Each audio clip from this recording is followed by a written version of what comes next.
Hi everyone. Today I'm going to be reviewing something that many of you may already own. I haven't owned this yet, but it is a travel watercolor palette by White Knights. Oh, that's the Russian side. There's the English side. White Knights. It is, I believe, made by Yarka, Petersburg. It's Petersburg. This says Pebble. No, that's in Russian. It says White Knights. I'm so sorry, you guys. I'm not with it today. Oh, I've been getting ready for Christmas and my head's in a fog. Even trying to do my nails. I don't even have my designs on yet. They're still plain. My family Christmas party is tomorrow night, or tomorrow afternoon at 3 o'clock. So many of my nieces and nephews have little babies now, or young children, and so we decided to do an earlier party so that they can get home. Plus, we're getting another blizzard. And, you know, it shouldn't, that's pretty par for the course in Michigan, but it's inconvenient when you've got family coming from all over the city and even from across the state. So I'm a little bit frazzled, but I did get that commission painting done for my niece. So I am so excited that Mother and Baby Giraffe is finished. I stayed up late last night finishing it. I got it all done in one evening, and I didn't rush through it. My husband said to me, he's like, Sharon, you didn't say this was a Christmas gift. You just said that you were going to paint these for them, so don't worry about it. And I thought, yeah, you know, you're right. You're right. But I really wanted it to be a Christmas gift. So I'm going in a few minutes to go and get all my paintings matted and framed. And then I can bring them home, wrap them up, and I'm all set to go then. But in the meantime, I wanted to go over this palette. It has gotten very good reviews on Amazon, so I decided to try the travel palette. I also ordered the set of 36, the bigger one, and I'm excited to get that one as well. But I thought this would be a great little palette to take out and about with me. Hang on one second. Let me reach for a ruler here. I want to show you, I thought that this palette was going to be bigger. When I've seen people with it, I didn't even realize it was a square palette. I think it's probably about 4 inches. It's what it looks like. Yep, exactly. 4 by 4 inches square. And if you're in another country and don't go by inches, it is 10.5 centimeters square. So I'm sorry, I need to include that more, and I apologize. I just think everybody who watches is in the US, and I know many of my subscribers are not, and I appreciate all of you. So anyway, this is what it looks like inside. It comes with a little card, and for your little chart, your color chart. And the thing that's different about this than like my Confections watercolors, I had that tropical palette, and I don't even know where it is right now. I was going to grab it, but I had done a little chart on it. But the paper that they give you is not even watercolor paper. But this, although it doesn't feel like 140 pound, it does look cold pressed. It has a little bit of a tooth to it. I don't know if I can catch it there. I'm shaking. I've had coffee and tea this morning, and my hands are trembling. But you can see up at the top here a little bit of the tooth. I think this is watercolor paper, so I'm going to go ahead and try to do it on that, and then I'll laminate it, and it can stick right inside when it's not in use. It has 2 mixing wells with a separation, a little bit of a divider. I like having a little bit of a divider if you're using a small area. On bigger palettes, or even like my DIY palette, having a larger mixing area I don't worry so much about, well, I don't worry, but it doesn't bother me so much not having a divider. But on the smaller palettes, excuse me, my eye is itching. I feel like you really need it. It also comes with this wonderful little note in Russian. So if any of you out there speak Russian and would like to tell me what this says, that would be terrific. And maybe it's like this great discount code saying, hey, if you can read this, we're going to give you some free watercolors. Yeah, not. There is a phone number, though. And I can read the numbers. And then this comes with 12 colors. We have 3 yellows, 2 reds, 2 blues, 2 greens, 2 browns, and I hope that's a gray. Nope, natural black. Oh, there's some English. Cadmium lemon, cadmium yellow medium, yellow ochre, cadmium red light. These are really good colors. The fact that they have cadmiums, they're artist quality. Let's see, they're not hues. If you see like cadmium red hue, those are usually more student colors. The quality of the color is changed because it's a synthetic. Not that synthetics are bad. In fact, my Daniel Smith colors, there are many synthetic colors. I love the quinacridones and stuff like that. But these have artist quality colors in them. Then there's carmine red, ultramarine blue, azure, which is, maybe that is just true blue, I would assume. I would think they would have like a phthalo or something. Maybe it will be. I'm not sure. We'll know when we put some water to it. Then there's emerald green, which looks very, very dark here. So we'll see what that is. The emerald green is probably more like a hooker's. Let's see, umber, burnt umber. Now umber, regular umber, is like, I think it would be equivalent to like a raw sienna. No, not raw sienna. Raw umber, yeah, just umber. They call it umber, but raw umber is what I was thinking of. Then there's burnt umber and the natural black. So I'm going to go ahead and unwrap these, and we can do a color swatch, and then I'll do a quick little painting for you. I recently hit 1,000 subscribers. It was last week, actually, and I was so surprised that I would ever get to 1,000. I mean, there are people out there that have millions, and it just amazes me. This is not like a full-time job for me. I'm not making any money from my YouTube videos or anything like that. So the numbers aren't important, but it does feel good to know that I have that kind of support out there. So I just wanted to say thank you to all of you who have been supportive of me, especially with what happened recently with the issues that were going on.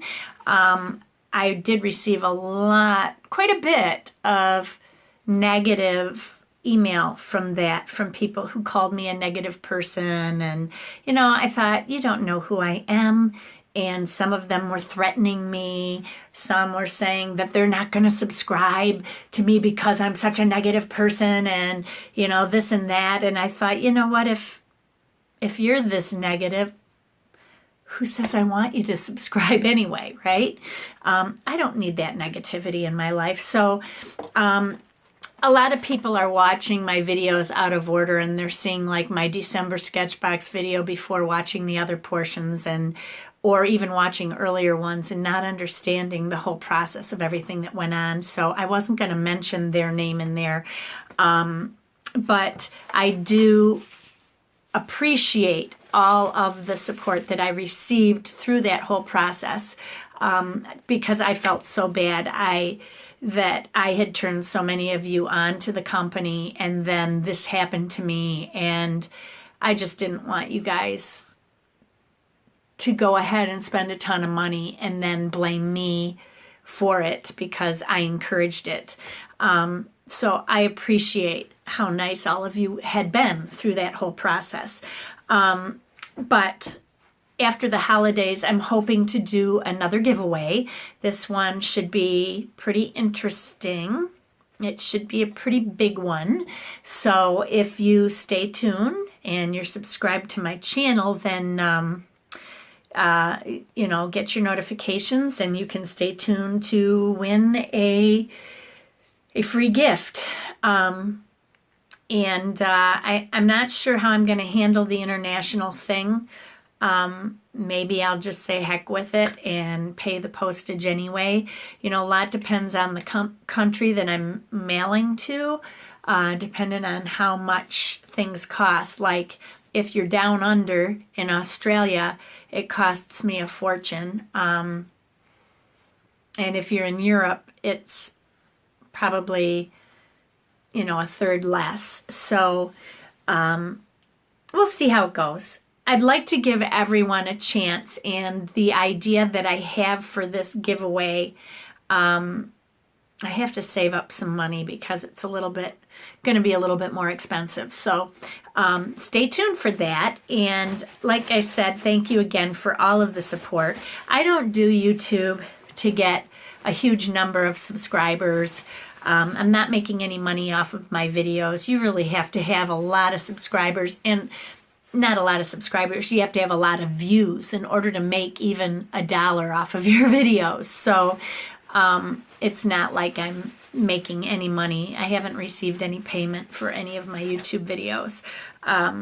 People like the vloggers and people who have tens of thousands of subscribers and that many views on their videos are the ones who are making some money. So like I said, it's not about that. I just want to be able to give back. I don't have an art degree. I started out learning from YouTube and doing a Facebook online art journal that was in acrylic and watercolor and mixed media and that kind of thing.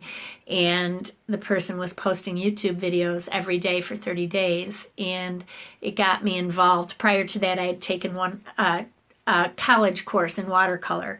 And then after that, I got more involved and started taking classes online and got a personal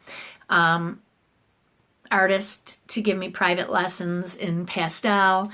And so that's where my experience came from. And I'm learning every day. I'm always teaching myself more. In fact, today I was looking at more classes to take. So hopefully I can bring more of that to you. And I plan to do more urban sketching in the future, hopefully after the new year. And I'll be doing some more complex paintings. Some of you had said that you had appreciated that I was giving you explanations for some of my techniques that I'm using because you're beginners. I will continue to do that, and I will also offer some more advanced videos for people who don't need that but just want to watch somebody paint. So I'll do both, but let's get back to this, and I'm gonna get started and see what this is like, okay?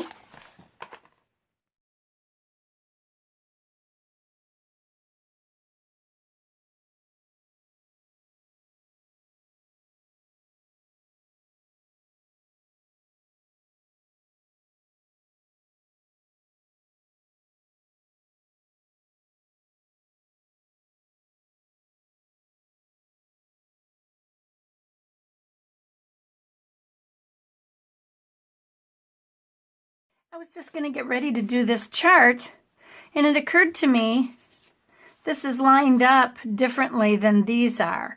I like my charts to be directly the way my colors are so that at a quick glance I know which color I'm grabbing.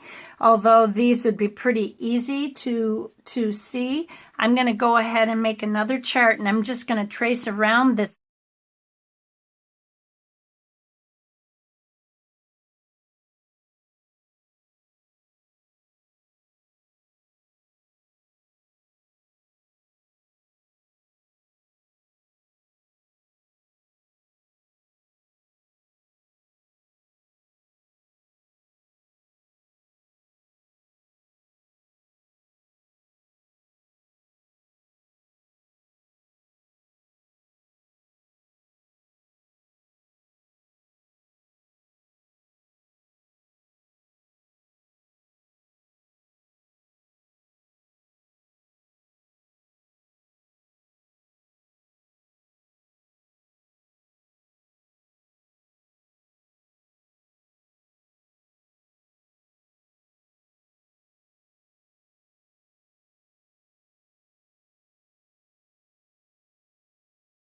Okay, well, I made my chart, and first of all, I cannot believe how black this black was. I don't know if you noticed, but I just dabbed my brush on there. I didn't spin it around or anything. I just did one swipe, and I've never seen a black cover like that before. I don't use black, but I think I would use this black. Now, the only other thing that I have a problem with this setup is that there's no burnt sienna. There's burnt umber and regular umber, but there's no burnt sienna.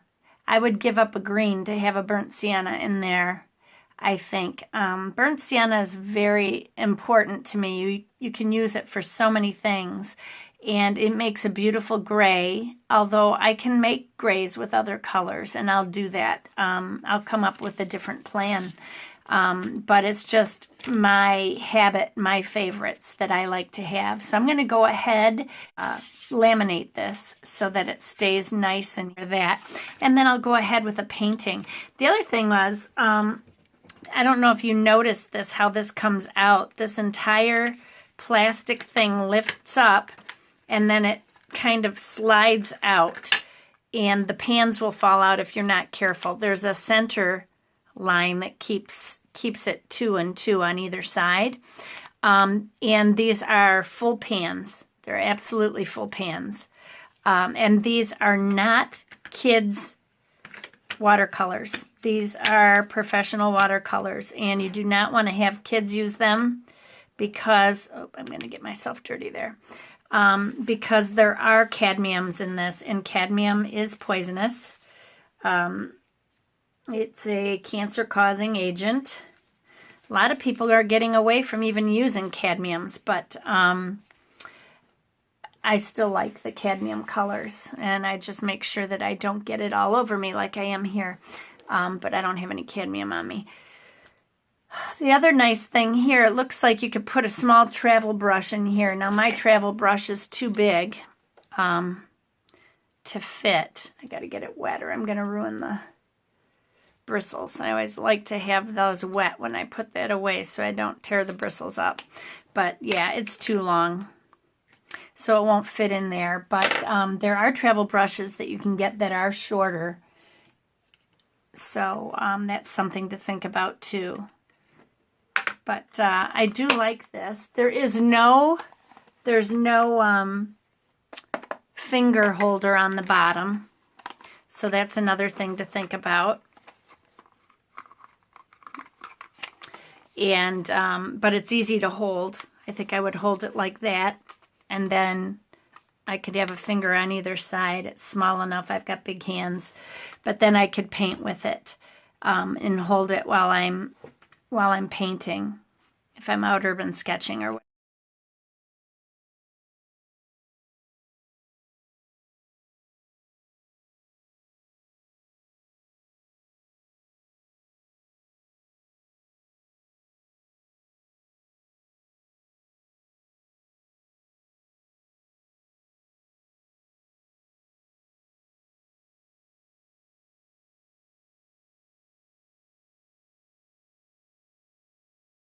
Okay, so I got that all done. I rounded the corners just so it's easier to get it out of these square edges. So I think that should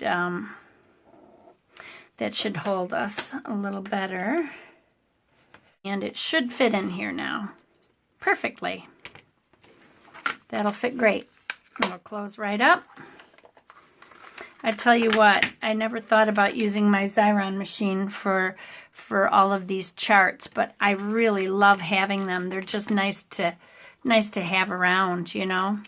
And I love the magnetic one for my metal palettes because then I could stick them to the outside like that, which is really nice. And then when I'm painting, I can just take it off and prop it up somewhere. But I'm just going to prop it up over here, and we'll get started on a painting. These are extra fine artist watercolors also. I just want you to be aware of that. I said that they were professional, but these are their top of the line ones.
Okay, so this is just the quick painting that I did, and actually these paints are very pigmented. I'm impressed with it. Granted, I didn't use a lot of the colors in the palette. I didn't use any of the yellow. I used yellow ochre. I used the carmine red. And I just put my sleeve in it, I think. Yellow ochre, carmine red. I used the azure, which is kind of either like a Prussian blue or like a phthalo blue. I used the burnt umber, and that was mixed with a little bit of the yellow ochre to tone it down a little bit. Then I used burnt umber with a little bit of the ultramarine. And then to make my gray, I was using ultramarine and burnt umber. And I used the black for the foreground trees. And mixed the purple with the ultramarine and the carmine red. And it came out a little too red, so I added blue and then made it more violet, which is what I really wanted. But and I also wanted to see how transparent the colors were, and I was able to lift a little bit, but the color stained.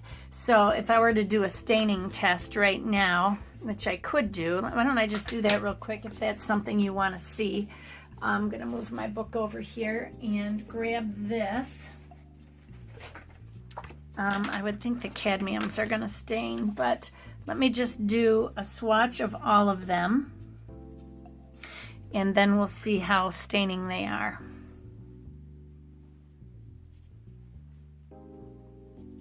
My brush isn't wet enough. There we go.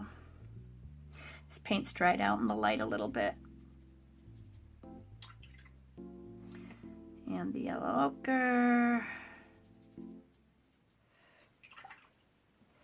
This yellow ochre is a lot more transparent than what I'm used to. Usually yellow ochres are more opaque. But surprisingly, it wasn't too opaque. That carmine is pretty, very pretty rose color. It's like a magenta. It's ultramarine, azure,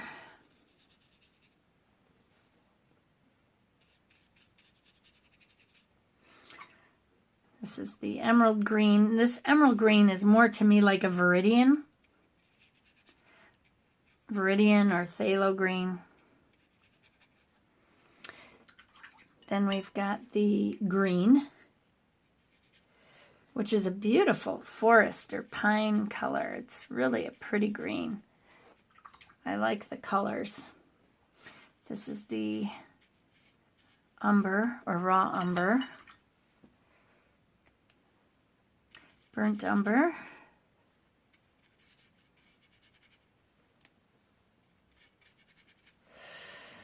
and the black. Holy smokes, that black is so black. Okay, I'm going to dry it a little bit real quick. Then we're going to see how much will lift.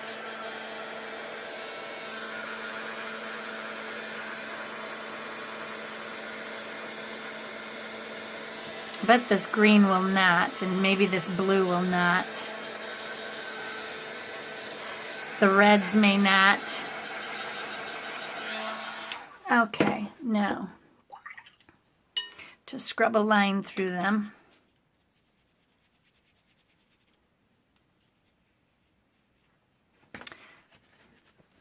That lifts pretty well.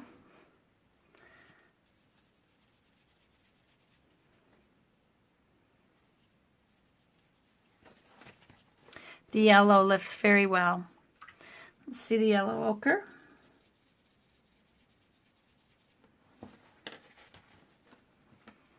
That does too.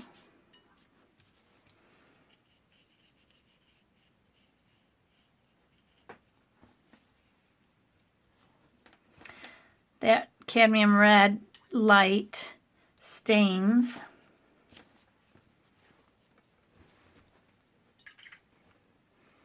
This one probably will also. That one stains, lifts a little bit.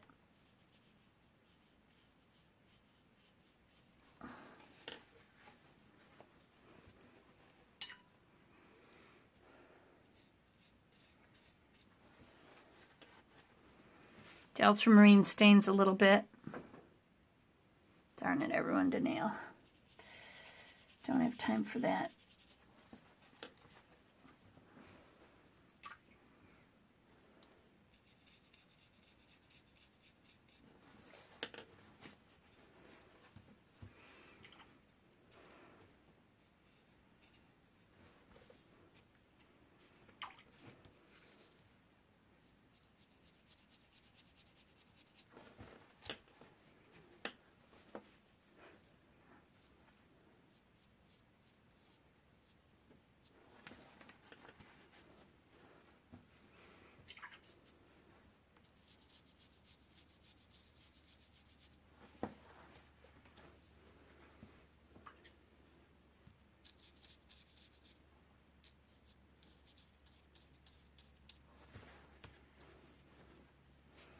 That one stains quite a bit in the black. It's got me curious.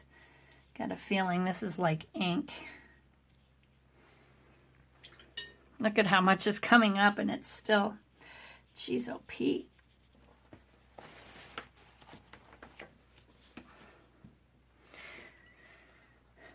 I'm actually surprised I could get that much black up. Okay, so now you can see how much they stain. This one lifted pretty well. This one, the Ross Umber, or Umber, whatever they're calling it, that lifts pretty well. I think I just didn't have it clean enough. Whoops. I just got black on there. But that lifts pretty well. This stains a little bit.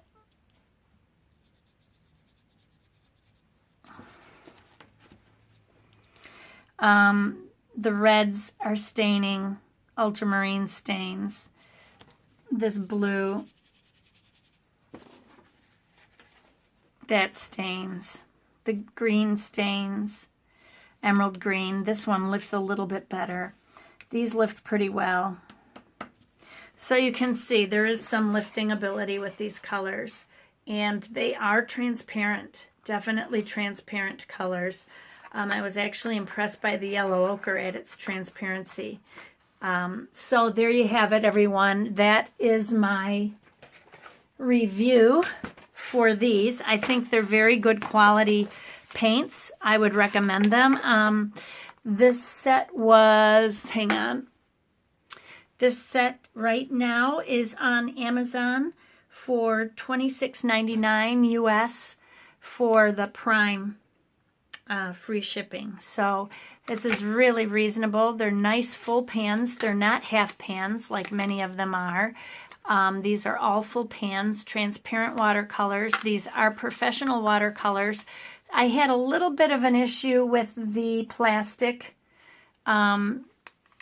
bubbling up on this one side, but on this side it didn't do as bad. It is staining already from that azure, which is much like a phthalo color. You can see it has already stained the palette. If that's a problem for you, you can try bleaching them or using magic eraser on them to get them clean. It doesn't bother me until they start to get real dirty, and then it's hard to see how my colors are mixing. But for a travel palette, this is just impressive. I really like it. It snaps shut nice. It's 4 by 4 inches or 10.5 centimeters square. The colors are transparent. They're, some of them lift very well. Some of them are staining just like any other color you would buy. Here is my painting that I did, and that's it for my review. Everybody have a terrific day, and I will talk to you all very soon. Bye-bye.